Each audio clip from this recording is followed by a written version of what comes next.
Bem-vindo ao Aula Extra. O teu passaporte para o universo da educação, liderança e gestão. Aqui mergulhamos num espaço de reflexão, desvendando o presente e antecipando o futuro. Em cada episódio, são dadas a conhecer as pessoas que estão a moldar o cenário educacional. Descobre quem são, como começaram e a visão que os impulsiona. Em cada episódio, desvendamos os bastidores e exploramos as mentes por detrás das mudanças educacionais, revelando as trajetórias marcantes que estão moldando o contexto regional. Prepara-te para uma imersão completa em histórias que moldam, entrevistas exclusivas e insights inovadores. Se és apaixonado por educação, este é o teu podcast. Aperta o play e junta-te a nós na Aula Extra. Olá a todos, bem-vindos a mais um episódio do Aula Extra.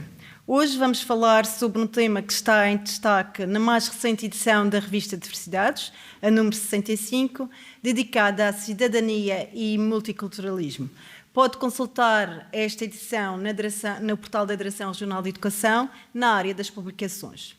A revista destaca que a educação vai além da transmissão de conhecimentos. É também sobre reflexão, partilha e ação. A escola, como espaço de diversidade, deve valorizar as diferenças, promovendo respeito, empatia e solidariedade. É fundamental que a relação pedagógica considere as experiências pessoais, familiares e culturais de cada aluno, integrando-as no processo de ensino-aprendizagem. Só assim se garante uma participação crítica e autocrítica dos alunos, permitindo-lhes superar barreiras sociais e culturais. A multiculturalidade é um desafio, mas também é uma oportunidade para promover e criar espaços de ação coletiva em prol da equidade e da inclusão. Para discutir este tema tão relevante, temos hoje connosco dois presidentes dos conselhos executivos de duas escolas da região, dos conselhos de Calheta e do Funchal, e que irão partilhar as suas experiências e visão sobre a integração de alunos estrangeiros e a promoção da cidadania e do multiculturalismo nas escolas. E passo-os a apresentar. O nosso primeiro convidado é o professor Armando Barreiro, licenciado em Geografia pela Universidade de Coimbra e em Ensino de Geografia pela Universidade de Lisboa. Iniciou a sua carreira docente em 1988 na Escola Básica e Secundária Dr. Ângelo Augusto da Silva, onde atualmente exerce o cargo de Presidente do Conselho Executivo desde 2015. O nosso outro convidado é o professor Bernardo Gouveia, que é licenciado em Línguas e Literaturas Modernas, tem um MBA em Organização e Gestão Escolar e um curso de formação especializada em Administração Escolar. Iniciou a sua carreira docente em 1987 na disciplina de Português, na Escola Básica e Secundária com Pré-Escolar da Calheta, onde desde 2012 exerce o cargo de Presidente do Conselho Executivo. Ambos têm uma vasta experiência na área da educação e uma forte ligação à comunidade escolar. Muito bom dia a ambos. Bom dia. É um gosto ter-vos aqui conosco. Sejam muito bem-vindos. E vamos precisamente começar por uma questão que uma fonte do Ministério da Educação disse e provavelmente também é uma realidade regional, que é o número de alunos estrangeiros aumentou 160% entre 2018 e 2023. O que representa mais de 30 mil alunos estrangeiros por ano entrarem no nosso sistema de ensino. Isto a nível de um panorama nacional. A nível regional, esta realidade também se verifica nas vossas escolas. Como é que tem sido? Começo então, muito bom dia. Bom dia. Uma vez mais, muito obrigado pelo vosso gentil convite. Agradecer também aqui ao meu colega, o professor Bernardo, por cá estar a partilhar as suas experiências, porque nesta perspectiva de escola, a cooperação e o saber do que se passa na escola vizinha ajudam-nos também e motivam-nos para a nossa realização pessoal e diária. Gostaria de vos dizer, antes de mais, que desde 2005 que a escola onde trabalho tem recebido um número crescente de alunos oriundos de diferentes espaços geográficos.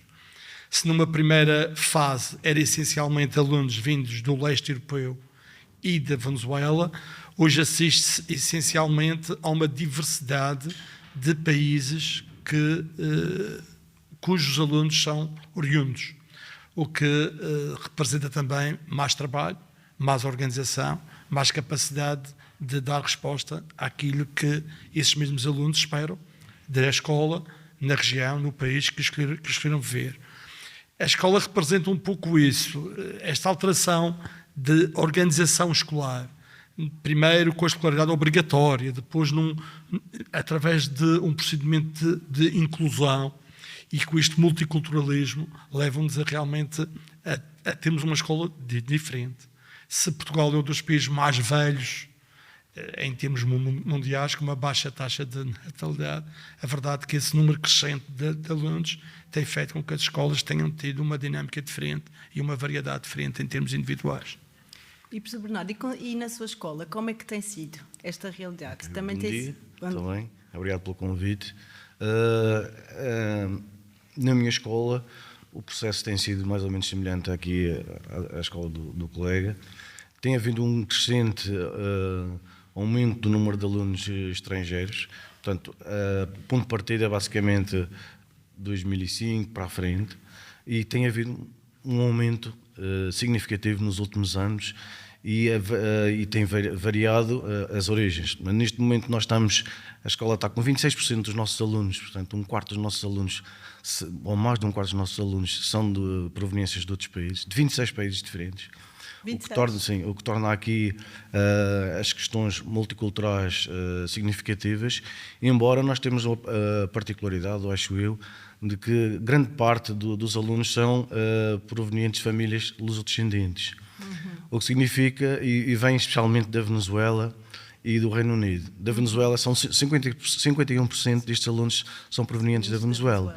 Depois 20% são provenientes do Reino Unido, e depois da África do Sul, à volta de 9%, o que significa que à volta de 80% estão neste âmbito, o que para nós, em termos de integração cultural, torna, acho que, as coisas mais fáceis ou facilitadas, uma vez que estas pessoas e estes miúdos têm contacto de alguma forma com a cultura portuguesa, seja de forma direta, seja de forma indireta. E depois temos uma variedade de países que vão desde o Catar, desde a Tailândia, Malawi, África do Sul, Argentina, Cuba, Estados Unidos, e depois um conjunto de países europeus que também não têm grande número de alunos por cada país, mas temos aqui um vasto leque de países, com especial incidência aqui na Polónia e na França, que temos mais algum aluno do que nas outras situações. Vemos aqui uma panóplia enorme de nacionalidades. Isto coloca-nos imensos desafios às escolas. Às escolas e aos alunos, na vossa perspectiva, quais são os principais desafios que estes alunos enfrentam ao chegar a uma nova escola, muitas vezes a meio do ano letivo? Ora bem, aquilo que o meu colega estava acabando de dizer é um aspecto importante, que esta diversidade de alunos oriundos de diferentes espaços também obriga a escola a ter realidades completamente diferentes. E apesar de serem alunos da escola e como tal temos que ter um tratamento uniforme para todos eles, dependendo da sua origem, que é das suas culturas, da sua religião, da sua forma de ser, da sua forma de estar, há também um trabalho da escola de também transmitir a esses alunos de um conhecimento do espaço onde eles estão a viver. Portanto, há aqui duas perspectivas diferentes e desafiantes para a escola. Saber integrar os alunos na comunidade a que eles escolheram estudar, e também fazer com que os alunos se adaptem à nova realidade que está efetivamente pela frente. Quero-vos dizer que há uma diferença significativa ao longo do tempo, tenho verificado, que alunos oriundos de famílias luso-descendentes têm uma perspectiva diferente relativamente à escola, relativamente às suas próprias perspectivas, do que propriamente alunos que vêm do Sudeste Asiático, com outras religiões, com outras culturas, com outras formas de vestir, com outras formas de ser, com outras formas de estar. E é nesta diversidade que há um grande desafio. Costumo dizer que a escola tem esta perspectiva que é muito importante, não só receber muito bem os seus alunos, fazer com que a comunidade os aceite, mas também fazer com que esses alunos se apercebam que o espaço geográfico, sociocultural em que eles estão inseridos é diferente. Agora, ponho-lhe aqui uma questão. Esses desafios agudizam-se ou não quando eles são, por exemplo, integrados no secundário? É diferente um aluno entrar num quinto ano e ser integrado num quinto ano de outro, oriundo de outra nacionalidade, entrar num secundário. É completamente diferente. Claro. Portanto, aí o desafio agudiza-se. Sem dúvida. E muitas vezes eles vêm com os próprios certificados de habilitações, são complexos, porque obriga que haja uma tradução, que haja um reconhecimento pela entidade competente, e por vezes há que inserir esse aluno, nem que seja a nível provisório, dando-lhes as bases para que eventualmente ele possa se sentir integrado numa perspectiva que é completamente diferente. Nem que seja pelo secundário, porque tem a médio, curto prazo, uma perspectiva de ingresso, quer no mundo do trabalho, quer no universo das faculdades ou universidades, onde torna as coisas um pouco diferentes em termos gerais. E não é só, e aqui, se me permitem, o trabalho tem que ser feito, e vamos falar nisso de certeza ao longo desta nossa conversa, o trabalho tem que ser feito não no ponto fundamental, que é o português como língua materna e como base do falar, do compreender, do se integrar das diferentes disciplinas, mas também de uma criação de uma equipa multidisciplinar mais alargada, que possa obrigatoriamente dar uma ajuda de integração, de reconhecimento, e por vezes, na nossa escola acontece isso, desde que a família o permita, vamos até à família para que a integração seja mais fácil.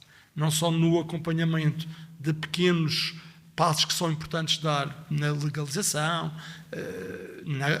na procura dessa mesma habitação, em documentos que eu tenho que fazer, mas outras ajudas que passam às vezes até no campo de alimentar, e outras ajudas são fundamentais, porque há pessoas, há alunos na nossa escola que chegam, os pais chegam para trabalhar com grandes dificuldades de integração.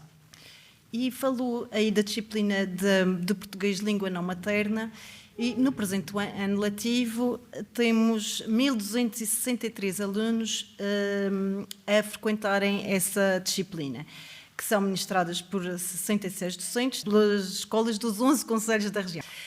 Na sua opinião, qual é o papel do professor de português língua não materna e a importância que assume neste processo de integração? É fundamental. Como já vos disse há pouco, nós temos uma coordenadora, uma pessoa muito disponível, muito interessada, fiz formação nessa área, inclusive os trabalhos posteriores a tema de mestrados e outros foi nessa área, que coordena uma equipa multidisciplinar. Porque o aluno tem que aprender o português não só para o português, mas para todas as disciplinas que ele tem no seu currículo, que são a base dessa compreensão e dessa realização. Numa perspectiva de que há professores de múltiplas disciplinas que estão nesse grupo de apoio e que criam as bases para que o aluno não se sinta desamparado e abandonado em todo o percurso escolar. E numa perspectiva também de socio-integração. No apoio, saber como é que as coisas vão, como é que a família está, se o trabalho dos pais está a corresponder mais ou menos às realidades e às previsões que eles tinham em termos gerais, porque esse trabalho tem que ser acompanhado. No acompanhamento numa ação social, em termos de apoios que se possa dar, em termos de alimentação na escola, em termos de transporte, isso tem que ser um trabalho único e muito complexo, porque se tivermos a ideia que o problema é só aprender a língua, vai muito além disso. E esse é o grande desafio que essas equipas têm. E aqui perguntava ao professor Bernardo, ou para ambos, como preferirem, que tipo de iniciativas e projetos foram implementados na escola para promover esta integração dos alunos estrangeiros na comunidade? A integração é um processo que eu acho que acaba por ser um processo natural. Quando há um espírito de acolhimento, quando uma cultura de escola é uma cultura de acolhimento, acaba por ser um processo natural. Embora aquilo que acontece na Calheta, penso que parece-me que é um bocadinho diferente relativamente àquilo que acontece na Escola da Levada, porque os nossos alunos que nós recebemos estrangeiro, para além daquela componente dos lusodescendentes, os outros alunos que são dos países europeus são, de outros países, aliás, são provenientes de pessoas europeias que basicamente optaram por fazer o seu percurso profissional em algum momento da sua vida noutros países e depois acabam por regressar à Europa e depois acabam por optar por fazer da região autónoma da Madeira como o seu local de trabalho e desenvolver toda a sua atividade. O que significa que aqui as diferenças culturais também estão um bocadinho desbatidas, não temos problemas das questões étnicas, de etnias, nem de religiosas, que eu penso que se calhar a Levada poderá ter, e nós não temos. Isso facilita o processo de integração e nós temos vindo a desenvolver projetos que basicamente acabam por ser, em algumas situações, reativos e não proativos, por falta de recursos. Por exemplo, eu acho que era essencial termos um apoio psicológico quando o aluno chega à escola e diretamente logo de imediato, porque muitos alunos vêm contrariados, nós sentimos isso. Porque os pais decidiram vir para aqui e eles deixaram os seus amigos, deixaram o seu ambiente, aquilo que estavam habituados, e a mudança é sempre traumática de alguma forma. Desafiante. É desafiante para nós adultos, mas às vezes para eles não é tão desafiante, antes pelo contrário. Inclusive o processo de integração às vezes não é fácil. Portanto, apesar de nós termos um processo de acolhimento onde temos uma equipa de pessoas que faz o acolhimento, primeiro, normalmente, a partir do processo administrativo, nós fazemos uma visita guiada à escola, tanto para os pais como para os alunos, onde se faz depois, durante o processo das aulas, onde se tenta consciencializar os colegas para acolherem bem os que vêm de fora e os orientarem no espaço da escola, naquilo que é o dia-a-dia de um aluno normal. Isto faz com que nós criemos um ambiente de empatia que é importante e ele funciona não só naquilo que é o espaço exterior da escola, como também naquilo que é a sala de aula. As pessoas acabam por optar e utilizar, assim, entre aspas, digamos assim, os colegas que estão na sala como cooperantes no processo de ensino. E isto é importante porque faz toda a diferença, porque às vezes dentro da sala de aula há o aluno que domina determinada língua, porque a barreira principal para nós é a questão da língua. Apesar de não ser um impedimento, é uma dificuldade. E o facto de haver alunos, às vezes, que já vieram há um ano ou dois do mesmo país e já conseguem lidar melhor com o português, aqui há um trabalho que é feito de forma colaborativa e as pessoas utilizam este método como outros métodos. E depois é interessante, nos pátios, nós circulamos, quem circula pela escola, e até, por exemplo, tive uma visita de um programa Erasmus, perguntaram qual era a língua que nós falávamos na escola. Porque passámos em alguns sítios e ouvimos falar espanhol, noutros sítios ouvimos falar, especialmente inglês, que é a língua de comunicação para além do espanhol. Isso é um exemplo maior do multiculturalismo. E é interessante o processo porque nós ouvimos falar inglês, depois nós paramos, afinal, o que está a falar inglês com aquele, ele é madeirense e o outro não é. Portanto, já há aqui um processo de integração e de acolhimento que foi evoluindo ao longo dos tempos. Eu lembro-me há uns 10, 15 anos atrás, quando começaram a chegar o grande grupo dos venezuelanos, havia uma zona que eles nos intervalos juntavam-se, uma zona que chamavam a Praça Bolívar, lá na escola. Isso desapareceu completamente, já ninguém sabe o que é a praça, ela já não existe, o que significa que há aqui um processo de integração que é bastante significativo e a grande importância da integração e a aceitação tem a ver com, cabe especialmente aos alunos. Eles têm um papel essencial. Nós podemos ter equipas, como temos, professores que acompanham, funcionários que depois dão apoio tanto aos pais como ao aluno quando ele tem necessidades de alguma orientação específica ou tem alguma necessidade específica, mas o grande papel cabe aos alunos. E isso é uma questão que nós passamos às pessoas, que é preciso consciencializar os alunos para a importância do respeito pela diferença, para a importância não só do respeito, mas também para valorizar a diferença, que uma coisa é aceitar, outra coisa é valorizar. Acho que é importante valorizar. E depois nós temos, às vezes, temos tido algumas atividades que nós desenvolvemos na escola. Por exemplo, tive paz inclusiva destes alunos que se ofereceram para contar a sua experiência aos nossos alunos. Foi um processo interessante, que eu achei que até a iniciativa não foi nossa, foi desses pais, de um casal de pais, como estavam no Qatar e depois tinham vindo da Alemanha, foram para o Qatar e depois voltaram para aqui para a Madeira. E que são experiências de vida são muito experiências diferentes. enriquecedoras. E houve um grupo de alunos que teve essa oportunidade dessa partilha. Depois, nos momentos de convívio, por exemplo, no Natal, que fazemos normalmente um lanche convívio, um lanche partilhado entre as turmas, e nós solicitamos aos alunos provenientes de outras que tragam alguns aspectos gastronómicos típicos. É interessante. Por exemplo, e até neste momento nós estamos a desenvolver um trabalho na área dos domínios de autonomia curricular, cujo trabalho final vai resultar em danças de todos esses países diferentes. Fantástico. Portanto, o que significa que aqui nós estamos a integrar, e é uma forma de com que os novos alunos, os alunos que vêm do estrangeiro, também se sintam pertencentes à comunidade. Isso é importante para que eles cresçam e que se sintam bem. O princípio essencial naquilo que é a integração do aluno é que ele se sinta bem. Depois, as questões linguísticas nós ultrapassamos.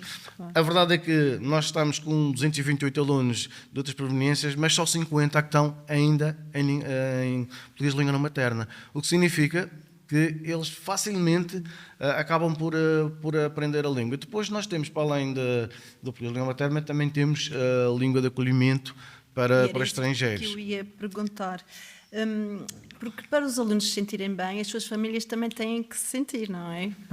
Há aqui uma conexão entre aluno, família, escola, que é importante que aconteça. E as famílias desses alunos também enfrentam desafios acrescidos. Como é que a escola apoia as famílias dos alunos estrangeiros no que respeita à língua? E era isso que ia falar agora. Respeito à língua, nós temos, como já disse, a português de língua de acolhimento. E embora a grande maioria dos alunos, nós estamos com 45 pessoas inscritas, a maioria dessas pessoas nem são pessoas que têm filhos em idade escolar, que é interessante, porque essas pessoas, essas famílias, normalmente têm uma atividade profissional que os ocupa muito, e só aqueles que têm mesmo uma necessidade premente de aprenderem o português é que acabam por frequentar. E para além disso, nós estamos sempre em contacto permanente com as famílias, a aproximação das famílias com a escola, explicar como é que está o processo de ensino na própria escola é significativo. Nós temos, por exemplo, de países, por exemplo, como a Alemanha, nós temos situações em que se põe em questão o próprio sistema, o nosso próprio sistema de ensino, e é preciso explicar quais são as lógicas e como é que funciona o nosso sistema de ensino, porque isso faz com que depois as pessoas compreendam aquilo que lhes é pedido e compreendam como é que os seus filhos estão a evoluir no contexto, não só no contexto de integração sociocultural, mas também naquilo que é o seu desenvolvimento académico e nas aprendizagens. Isto é um processo que eu acho que é significativo, termos sempre as famílias perto. Por vezes temos, os miúdos sabem falar inglês, mas depois às vezes há pais que não sabem falar inglês. No caso do espanhol é sempre mais fácil, para nós portugueses facilmente entendemos espanhol, eles têm mais alguma dificuldade, mas como eu disse inicialmente, como têm familiares, a maioria são os outros descendentes, têm familiares, lidam diariamente com alguém que fala português, acabamos por ter uma conversa mais fácil. Já tivemos situações que agora já não temos alunos, temos um aluno ucraniano, mas tivemos situações de um encarregado de educação que era ucraniano, que só falava ucraniano, e nós comunicávamos através do telemóvel, que era a única forma de comunicarmos, mas de qualquer forma era frequente nós termos alguma proximidade com o encarregado de educação e o interesse das pessoas também em conhecer aquilo que é a escola. A propósito de conhecer a escola, há muitos destes que vêm especialmente dos países europeus que fazem um contacto prévio muitas vezes, para perguntar que ofertas é que nós temos ao nível de desporto, que ofertas é que temos para além daquilo que são as aulas, que tipo de disciplinas é que nós ministramos, como é que nos organizamos, e depois escolhem a escola ou não. E depois há uns que vêm até visitar a escola antes de matricularem o aluno, antes de apresentarem a documentação. Isto é um processo bastante interessante, porque há uma procura, até por vezes a nível regional. Já cheguei a receber e-mails de pessoas que perguntam onde é que eu posso colocar, qual é a melhor escola para colocar o meu aluno. Claro que eu digo que é a mesma, a minha, não é? Mas de qualquer forma, às vezes em função daquilo que as pessoas, das questões que colocam, nós damos alguma orientação, não só para os alunos que estão na escola, mas para essas pessoas que estão interessadas em vir viver para a nossa região e trazer os seus filhos para a nossa comunidade. Muito bem. E, professor Armando, para si agora esta questão. Na sua opinião, qual a maior dificuldade que os professores enfrentam ao lidar com a diversidade cultural em contexto de sala de aula? Se me permite, eu vou um pouco atrás também, um pouco embalado por aquilo que o professor Bernardo acaba de dizer, porque acho que esta dinâmica que se cria em relação à escola, em relação aos alunos, as atividades que temos, o que propomos, é gratificante até para a própria escola na concretização do seu próprio projeto educativo. Eu lembro-me, ou queria recordar, ainda o ano letivo anterior, na grande faixa que fizemos de bem-vindos aos alunos, pusemos em todas as línguas que existiam na escola, que os alunos que lá estavam matriculados era a sua língua de origem. E os alunos que já estavam na escola foram os primeiros a participar relativamente à recepção de boas-vindas a desses novos alunos. O projeto é com escolas, através da Bandeira Verde. Também lembro-me que os alunos que são do português de língua não materna fizeram questão em fazer o seu trabalho e se dirigir à comunidade na sua língua, porque isto é uma vertente importante. A língua é a nossa pátria e também eles têm que se perceber que nós não descuramos também a língua de origem. Eles têm que se sentir reconhecidos também a esse nível. Quando os alunos vêm à escola, e não esquecendo a sua questão, nós temos o hábito de criar os padrinhos e as madrinhas dos alunos que chegam, estrangeiros, que chegam pela primeira vez à escola.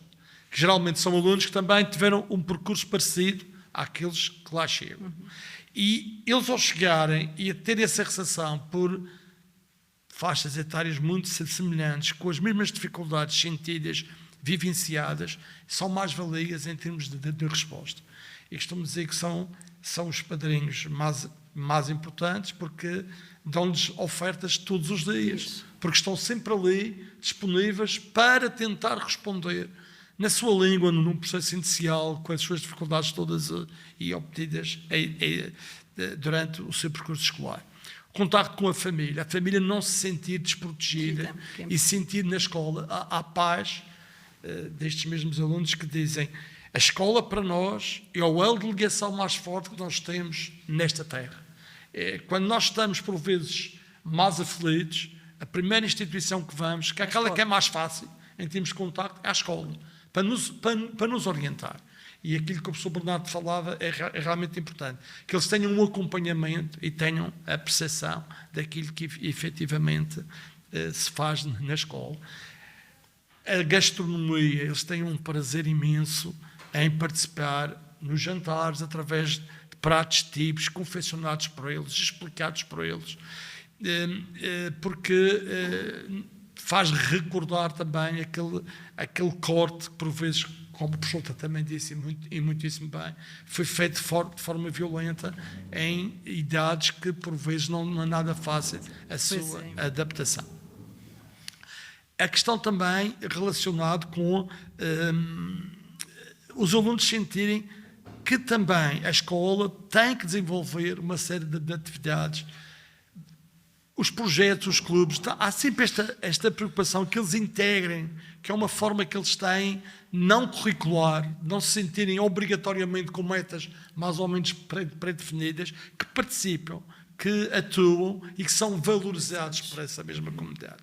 Através do Clube Escola, tem muitos alunos, a maior parte dos alunos querem integrar o clube escola nas diferentes modalidades, porque sentem que é uma forma de integração plena e são, a maior parte deles, realmente muito bons nessa área. O que significa que a integração está feita em termos gerais. Respondendo concretamente à sua questão, e falou há pouco numa questão que é realmente importante, esta separação do ensino básico, até o nono ano, e ao secundário. No secundário há problemas maiores ainda com os professores, e são legítimos. Há muitas pessoas que dizem, tenho o programa a cumprir, tenho metas a atingir, tem determinadas formas de chegar ao objetivo. E como é que se faz? Como é que se faz? É a tal multidisciplinaridade que é realmente importante. A língua, quer queiramos, quer não pode não ser, por vezes, a barreira fundamental dessa mesma integração, mas é um obstáculo. E um aluno, às vezes, até sabe a matemática, mas os exercícios são pedidos na língua portuguesa, e é preciso saber interpretar, e muitas vezes não é só os nossos alunos, alguns dizem, eu sei, e não percebi, foi a questão. Sim. E às vezes é preciso efetivamente trazê-los, acho que não há que ter medo mesmo, e nós temos isso, a equipa que coordena o PLNM tem professores que por vezes vão a determinadas disciplinas e às vezes acham que é importante, não as horas todas, mas em alguma hora trabalhar individualmente com aquele aluno. Porque se o aluno também se perde e vê que é difícil atingir esses mesmos objetivos, é complicado depois atingir a desmotivação, é um dos fatores fundamentais e não podemos deixar ninguém para trás. É este o grande desafio que as escolas têm. Os níveis etários mais baixos, as escolaridades do ensino básico, a integração é mais fácil. A integração é efetivamente mais fácil no relacionamento existente em termos gerais. E às vezes, observarmos algumas situações e algumas vivências dos mesmos, percebemos que efetivamente vale a pena sempre estas situações. Estou-me a lembrar, nós temos alunos ucranianos e russos, que ao princípio não foi muito fácil, nomeadamente quando desencadeou o conflito no leste europeu, eles olhavam-se com muita desconfiança e olhavam-se com algum, se me permite a expressão, ódio quase que era natural relativamente às situações.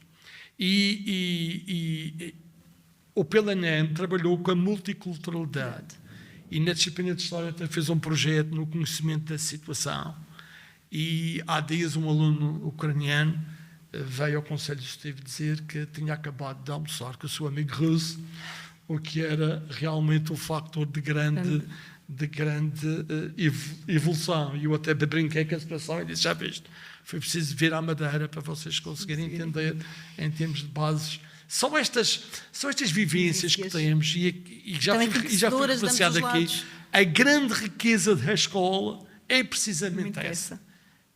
É a multiculturalidade, a capacidade que nós temos de aceitar as diferenças, trabalhando essas diferenças, fazendo com que todos nós possamos ser aceitos, respeitados e possamos ter o nosso trabalho diário com êxito. E isso implica uma formação específica para os professores.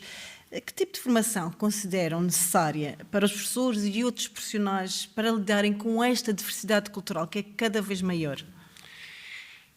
Eu acho que no português de língua não materna, a coordenadora por vezes faz referência a isso, que há a grande dificuldade que tem às vezes de ter a formação dessa mesma área. Há um aspecto importantíssimo que, para além da formação, é intrínseco, que é a capacidade de organizarmos em equipas, tenham disponibilidade na aceitação da diferença. Esse é o ponto mais importante. É o ponto fundamental. Eu costumo dizer que muito mais importante do que a própria formação. Estar disponível para estar... concorda? Sim, eu partilho exatamente dessa perspectiva. Eu acho que a formação é importante. Era importante, se calhar, os professores... Mas haver esta disponibilidade de antemão é importante as pessoas terem informação específica, mas eu penso que a questão fundamental é as pessoas estarem disponíveis e disponíveis para fazer mais do que aquilo que é normal fazer. Nós temos, efetivamente, as pessoas são pessoas que se adaptam muito facilmente às situações, são criativos, são capazes de dar atenção aos alunos, a cada aluno, não só aos estrangeiros, mas também aos outros. Eu acho que é isso que faz a diferença. É claro que e depois procuram sempre soluções, como é que eu consigo ultrapassar e consigo chegar ao aluno. Isto é essencial, é preciso uma disponibilidade. É claro que traz uma carga de trabalho acrescida às pessoas. Se calhar isto era uma das questões que eu costumo pôr. Daí a disponibilidade ser fundamental também. É fundamental porque às vezes é preciso criar materiais bilíngues, por exemplo, acontece muito. É preciso fazer um trabalho colaborativo num conselho de turma em que toda a gente tem que se sentar e ver qual é a solução para aquele aluno, como é que se consegue chegar ao aluno e como é que se consegue fazer com que ele aprenda e esteja integrado juntamente com os outros. Portanto, isto implica um esforço individual e um esforço coletivo. E o esforço coletivo é essencial numa escola, porque de forma individual não se consegue fazer nada. E esse esforço coletivo é da parte dos professores, da parte dos alunos, da parte dos funcionários. E também... é isso que eu ia perguntar de seguida, que era precisamente que esta missão de criar ambientes inclusivos nos quais os alunos estrangeiros se sintam integrados é de todos, das equipas multidisciplinares de apoio à educação inclusiva, do pessoal não docente, de alunos, famílias, da sociedade em geral. E agora eu ia uma pergunta específica: como é que as vossas escolas colaboram com outras instituições para promover esta inclusão / integração dos alunos estrangeiros? Nós, basicamente, uma vez que não temos, pelo menos na Calheta, organizações de imigrantes, se tivéssemos, seria se calhar um ponto de ligação. Nós costumamos abordar e depois, na ligação com os pais, com as instituições que normalmente nos socorremos, ou então que essas instituições se decorrem de nós também para resolverem os problemas, que é basicamente a Segurança Social, a CPCJ, portanto a Comissão de Proteção de Crianças e Jovens, e depois também a DRE também entra aqui, especialmente no apoio administrativo na questão das equivalências de estudos, porque nós temos uma lei de equivalência de estudos que eu acho completamente ultrapassada. Eu sei que em janeiro foi aprovada uma alteração, mas eu acho que ainda não foi publicado nada sobre essa questão. A legislação é um bocadinho impeditiva, digamos assim, da entrada dos alunos no processo, embora nós quando o aluno se apresenta na escola e faz o requerimento para entrar na escola, basicamente, que é um pedido de equivalências, nós acabamos por integrar o mais breve possível o aluno nas turmas. Nós não temos turmas de acolhimento, foi uma decisão que tomamos. Na altura, quando começamos a receber alunos, ainda ponderamos essa questão, mas depois, em discussão interna, e depois pedindo a opinião a algumas pessoas também, achamos que a integração seria mais fácil se eles integrassem de facto já uma turma à partida e não ficassem provisoriamente numa turma, que era de uma forma de segregação e depois voltarem para as outras turmas. Também tivemos uma fase em que os alunos frequentavam só algumas disciplinas, depois tinham um apoio específico só em português, mas também achamos que não era a melhor solução. A melhor solução, neste momento, é que faz, nós achamos que é favorável e que é propício para a integração dos alunos e para a própria aprendizagem da língua, é eles estarem integrados no grupo, estarem integrados em tudo aquilo que a escola oferece. Para além daquilo que são as aulas, para além daquilo que são as aulas, nós também temos apoios específicos nas diferentes disciplinas, também esses alunos também são beneficiados. Temos um programa de tutorias que abrange os alunos totais da escola, mas há algumas situações específicas para estes alunos. Em função das necessidades, nós vamos, de certa forma, gerindo aquilo que são as necessidades que são identificadas depois pelos professores e até às vezes solicitadas pelos próprios pais, porque estas questões, como disse há bocadinho, têm que ser sempre trabalhadas de forma colaborativa e integrada, onde toda a gente tem uma palavra a dizer, até o próprio aluno tem uma palavra a dizer, para ver se, de facto, nós conseguimos que estes alunos sejam bem recebidos, se sintam bem, que aprendam e que sintam pertença à escola, que eles sintam que a escola é deles, também como é dos outros. E eu acho que este processo tem sido um processo relativamente fácil, com os desafios que têm acontecido, mas a verdade é que nem sempre conseguimos também. A verdade é essa. Nós temos às vezes alunos que vêm e que não conseguem se integrar. Isolam-se, inclusive rejeitam a aprender o português e depois acabam, em algumas situações, de voltar ao país de origem, porque não conseguiram se integrar, porque alguns vêm, de certa forma, como disse há bocadinho, algo revoltados, especialmente nesses que nós tentamos conversar com eles, que é o diálogo com estes alunos também é importante para perceber quais são as suas expectativas, quais são as suas problemáticas, o que é que eles estavam à espera, o que é que queriam. Portanto, são situações pontuais, mas já tivemos situações destas em que eles rejeitavam liminarmente aprender até o português e isolavam-se no grupo do que falava o alemão ou do que falava polaco, e isso torna a situação às vezes mais difícil de trabalhar. Depois os pais acabam por tomar as decisões que acham que são as melhores para os seus filhos, que é mesmo assim, e optam por vezes por regressar ao país de origem. Às vezes os pais não regressam só os alunos. Já tenho situações também dessas. O que significa que nem tudo é 100% concretizável, e a integração nem é 100% concretizável, ou não é concretizada.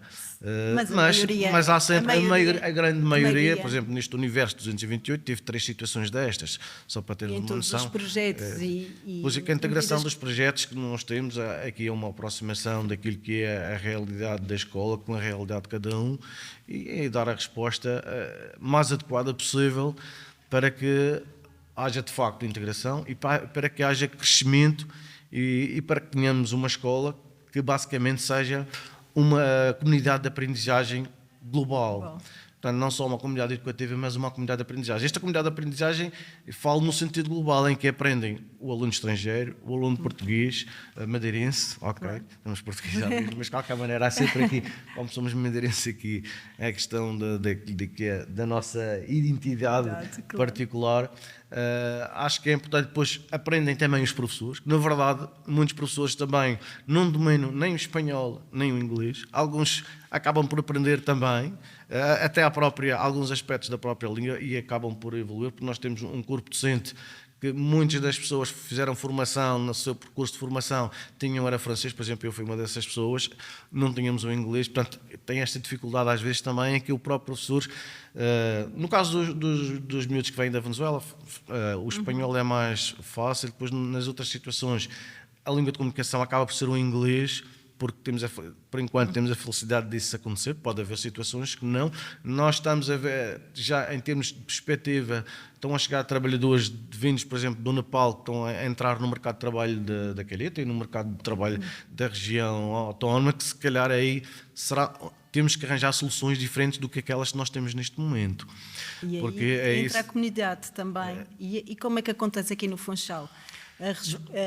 Esta resposta integrada das várias associações, das várias instituições, exatamente. Como é que a experiência que tenho, acho que nós funcionamos essencialmente a 2 níveis, interno e externo. A nível interno há uma ideia que já foi transmitida aqui e penso que é importante. A primeira recepção destes alunos, na maior parte deles, é feita na língua inglesa. Ou seja, eles chegam a um espaço e não é a língua o primeiro obstáculo dessa mesma integração. Há colegas que estão sempre disponíveis para os receber e para os orientar dos passos a ter e dos procedimentos a ter. Segundo aspecto importante, o professor Bernardo também já acabou de falar disso, as equivalências. Eu na minha escola noto, por exemplo, alunos oriundos da Venezuela, durante muito tempo, têm uma dificuldade muito grande quer no certificado que trazem, quer nem todas a legalização desse mesmo documento, a tradução, o ir ao consulado, e por vezes são pessoas que não têm capacidade financeira para o fazer, que isto são custos acrescidos. E, portanto, às vezes a escola tem que os ajudar a procurar portas e caminhos onde as coisas se possam fazer, não deixando de integrar o aluno. Se diz que, olha, enquanto o certificado não estiver concluído e não consigo fazer a integração do aluno, estou a criar problemas acrescidos àquela família e à comunidade a que pertencemos. Reuniões com os pais, como já falei aqui, de cada um deles é importante. Quero acrescentar que eles valorizam, do modo geral, a escola, são pessoas que participam muito em todo o processo educativo e na escola em si, e a escola se organizar também nesses mesmos apoios, com os diferentes níveis, através do português, com os apoios, com as tutorias, com a tal equipa multidisciplinar que dá esses mesmos apoios. O tal perfil que é muito falado em todas as organizações, mas que é verdade, é fundamental nessa mesma prestação. E costumo dizer que muitos destes alunos não procuram, fora do contexto de sala de aula, a professora de matemática, de português, de inglês, mas procuram o professor X, a professora Y. Significa alguma coisa. Significa que eles têm nos docentes essa capacidade de dar essa resposta em termos gerais. A escola, enquanto organização, muitos deles também não trazem todos os processos, como é lógico, relativamente à segurança social, aos benefícios que poderão ter em termos da ação social. É preciso também fazer esse acompanhamento. E a escola dá. E faz essas mesmas orientações. A nível externo... Fazem tradução para... Trabalhamos com uma senhora que é mãe de um aluno, aliás, já teve 2 alunos na escola, que faz também essa tradução e, por vezes, é altruísta ao ponto de ajudar e significativamente aquela família na forma que é possível o fazer. Há alunos que, por vezes, também, quando chegam a meio do ano, por exemplo, o sistema da América do Sul, eles em janeiro estão a iniciar um novo ano letivo. Portanto, quando chegam aqui, muitas vezes já vêm no segundo período, prontos para integrar o ano de escolaridade seguinte. Muitos pais têm a percepção, e às vezes pedem, e a DRE aqui também tem um papel importante nesse aconselhamento e nessa organização em termos curricular, pedem para o aluno poder vir para um ano de escolaridade abaixo, porque vai criar bases em termos de futuro e em termos de raízes para as aprendizagens que queiram porventura fazer. A Segurança Social, a CPCJ, as juntas de freguesia têm um papel muito importante e significativo na inserção de todos estes alunos, e o caminho faz caminhando, não com sucesso absoluto, com muitos problemas e muitos entraves pelo caminho, mas é o que eu costumo dizer, nós todos temos que aprender, porque se aprendermos, conseguimos ensinar melhor. E temos visto que estes fluxos migratórios interferem inevitavelmente na organização e no funcionamento pedagógico das escolas. E já temos vindo aqui a falar e vi que consideram que esta diversidade cultural é uma oportunidade de transformação e de enriquecimento da escola? Eu acho que sim. Eu acho que a partir do momento em que temos alunos diferentes, com características diferentes, com necessidades diferentes dentro de uma sala de aula, há aqui um potencial para se evoluir em termos daquilo que são as respostas pedagógicas e as respostas que os professores podem encontrar e encontram para que estes alunos se possam integrar e se possa de encontro àquilo que são as suas potencialidades e as suas dificuldades. Eu acho que é uma oportunidade de crescimento e de evolução a este nível. É também uma oportunidade de crescimento a nível daquilo que são as relações interpessoais e sociais, não só entre professor-aluno, mas também entre os próprios alunos. E um próprio crescimento a nível da escola, porque mesmo dentro de uma sala de aula, nem tudo é aprendizagem académica. Há sempre trocas de experiências, trocas de opiniões, trocas de vivências. Há conversas que surgem. É um fator de enriquecimento. Isto é, de facto, valorizador daquilo que é o ambiente de aprendizagem. Porque, por exemplo, se eu tenho uma experiência de um professor que me contou, que é um miúdo que veio do Brasil, por exemplo, quando está a dar os descobrimentos em história, isto é um exemplo concreto, ele pediu ao aluno, este aluno já está no secundário, qual é a perspectiva da história dos descobrimentos que o Brasil apresenta face àquilo que em Portugal se apresenta. E é o conceito e a percepção e a perspectiva é completamente diferente daquilo que acontece. O que significa que é uma forma também de nos enriquecermos, até o próprio professor aprender qual é a perspectiva que tem e os próprios alunos saberem que ok, houve este fenómeno que foram os descobrimentos, mas o outro país vê isto numa outra perspectiva, não de uma forma negativa ou positiva, mas vê de uma forma diferente. Isto faz Só pensar esquece. que aquilo que isto serve para extrapolar para outras situações, que nós entendemos de uma forma, significa que eu vejo de uma forma, que o nosso país vê de uma forma, os outros veem de outra forma, um bocadinho diferente, e isto é completamente enriquecedor e faz com que se aprende, a aprendizagem coletiva saia enriquecedora aqui a nível global e a nível daquilo que é o contexto escolar, e não só o contexto escolar, que depois isto é extensível, e depois a escola é um ponto de formação, mas a escola continua no dia-a-dia, nas famílias, no dia-a-dia, naquilo que é a vivência diária das pessoas fora do próprio espaço de escola. Eu sou totalmente de acordo. Aliás, não consigo imaginar uma escola que não seja nesta perspectiva. Multicultural, multilinguística, multirracial, multissocial. A escola é, antes de mais, o espelho da nossa sociedade. E essa sociedade que nós hoje estamos é realmente diferente, e nós temos que incutir nos nossos alunos essa capacidade de lidar com a diferença, dando oportunidades, dando instrumentos criando autonomia e a realização a esse nível. A escola tem ganho tanto com estes alunos, e às vezes há por vezes o erro, sem apontar críticas a ninguém, de às vezes dizer assim, eu às vezes na escola que eu estou aqui a representar e que falo com tanto orgulho, às vezes tenho uma dificuldade quando me dizem assim, já passei por N escolas, mas dizem que o aluno estrangeiro está bem, é aqui.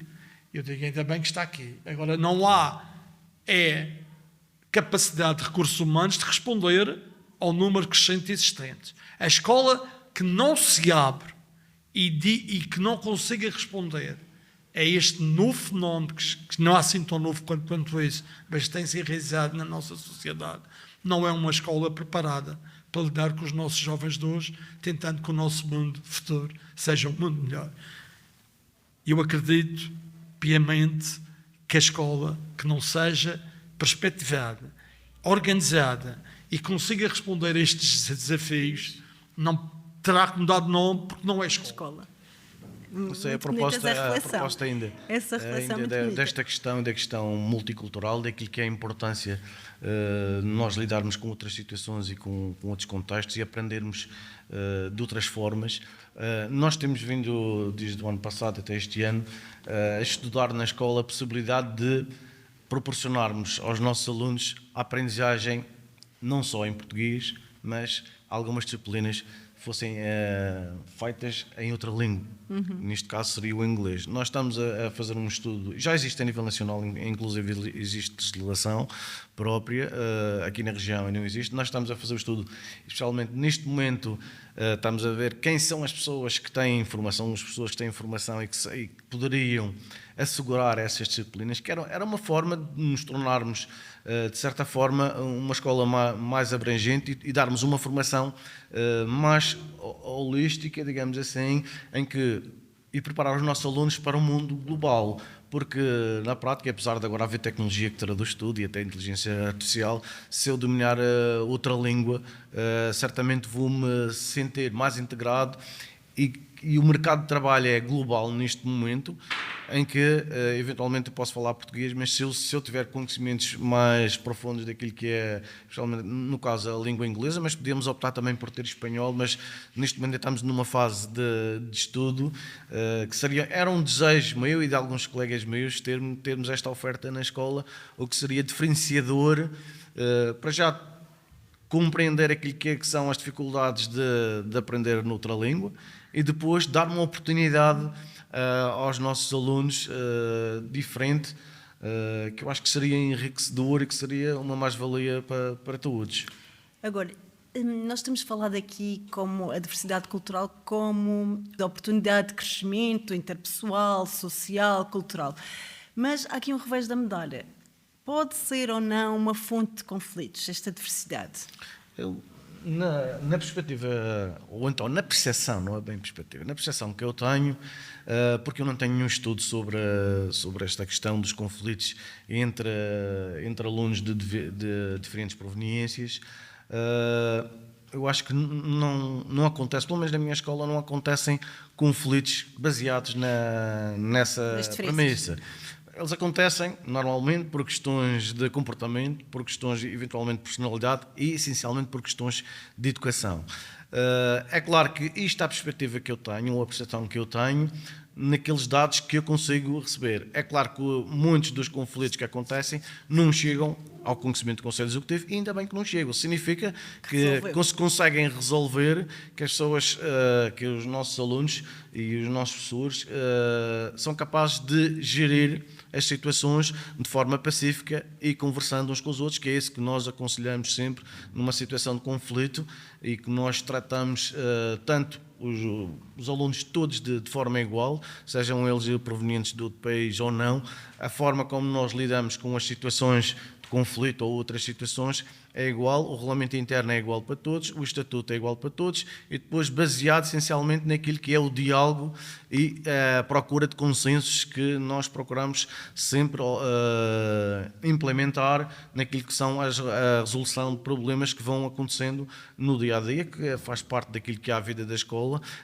Todos somos diferentes, todos temos comportamentos e educação diferente, porque apesar de nós termos a escola que basicamente acaba por ter uma perspectiva mais global e tem uma direção que é mais ou menos comum, com um projeto educativo comum, com o perfil do aluno que é comum, com objetivos de um plano anual de escola que é comum, mas depois cada família tem a sua influência na formação daquilo que é cada indivíduo, que eu penso que e normalmente até costumo dizer aos pais, os principais responsáveis pela educação são vocês, a escola colabora nesse processo. Embora a escola cada vez mais tem um papel importante naquilo que é a formação dos indivíduos e a formação daquilo que é a sociedade.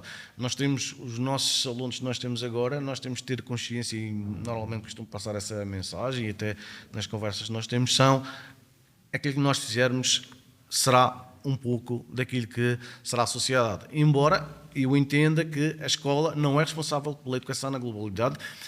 Tem acontecido nos últimos anos, e alguns anos desta parte, tudo que é uma situação nova de aprendizagem, seja na área do trânsito, seja na área da prevenção das toxicodependências, seja na área da sexualidade e afetos, vai tudo bater à escola. Mas eu acho que isso não compete só à escola. Isso compete à escola e à sociedade e às organizações na sua globalidade.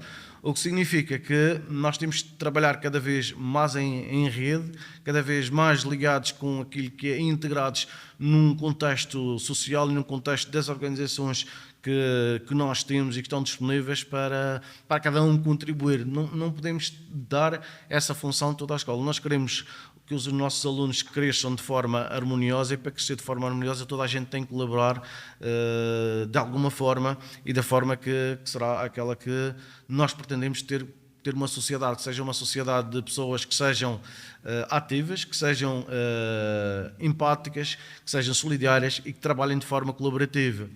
Porque o trabalho colaborativo e as relações sociais, mas acrescentando aqui outra questão, que é e o poder de criação e de inovação, são aquilo que nos vai diferenciar no futuro das máquinas. Porque nós estamos com este processo assim muito acelerado, em que as máquinas e as inteligências artificiais estão a entrar no mercado de trabalho e até nas nossas vidas no dia-a-dia. O que fará a diferença será essencialmente as pessoas, a capacidade de se relacionarem e a capacidade de criarem e de inovarem e de planearem. Que a questão do planeamento já é uma questão que se está a pôr atualmente no mundo do trabalho, não só na questão das inter-relações, mas também na questão do planeamento e da criação. Isto faz com que nós tenhamos uma sociedade, pretendemos uma sociedade democrática no seu verdadeiro sentido, não aquela democracia do voto, porque nós já vemos e estamos a ver aí no mundo que a democracia não é o voto. A democracia é a participação, é a colaboração e é nós sabermos lidar uns com os outros, aceitarmos as diferenças e tornarmos essencialmente pessoas que estão atentas àquilo que é o outro, e se calhar desta forma teremos melhores empresários, melhores cidadãos e melhores decisores políticos. Sem dúvida. E nestas diferenças, professor Armando, acha que estas diferenças na sua realidade, na sua escola, têm sido, porventura, fonte de algum conflito ou não? Não. Definitivamente não. Não é essa diferenciação cultural, social, linguística que provocará alguns confrontos e conflitos. A escola, como organização, tem os seus confrontos e conflitos existentes, alguns deles próprios da fase de crescimento que os nossos alunos atravessam. Nós temos, às vezes, uma dificuldade muito grande em voltarmos, enquanto pessoas, ao nosso tipo de escola. E, às vezes, ao voltarmos ao nosso tipo de escola, afinal, isto não é uma novidade. Resolvíamos os conflitos de forma completamente diferente do que se resolve hoje. E o grande problema que a escola hoje tem é o tal chegar às famílias e, por vezes, dizer que os conflitos são dos mais pequenos. Não fazem parte daquela faixa etária que eles querem entrar por aí. Estas redes sociais, estes grupos, estas capacidades que as pessoas têm por trás de um computador e de um telemóvel, de irem defendendo o seu pintainho, o seu filho, a sua cria, de uma forma muito original, deixem-nos crescer. A escola é também isto, é um espaço de crescimento, é um espaço autónomo. Há muitos conflitos. São bancos de aprendizagem para a vida. São bancos de aprendizagens para a vida. E aquilo que foi falado aqui há pouco, muitos deles nem chegam ao Conselho Executivo, eu até direi um pouco de uma linha contrária. Acho que muitos deles chegam ao Conselho Executivo sem necessidade de o ser. Porque quando eles chegam, muitas vezes dizem: nós somos amigos, isto foi uma brincadeira, isto foi uma atitude, isto é uma situação. Logicamente, quando atinge determinados patamares, encarregados de educação e família, temos que intervir. Mas deixem os miúdos crescerem, e é nesta diferenciação que eles aprendem a esse crescimento. A base da autonomia e do conseguir enfrentar os problemas do nosso mundo moderno, que são muitos, cada vez mais, tem a ver com a capacidade que nós temos de lidar com as nossas frustrações. O não é um não, mesmo que a maior parte das vezes seja um sim, mas o não faz parte do não. Eu costumo dizer, e às vezes nesta perspectiva um pouco estranha, às vezes digo aos alunos, mas digo só a alguns, porque alguns chegam a casa e podem dizer à família coisas que não quer dizer.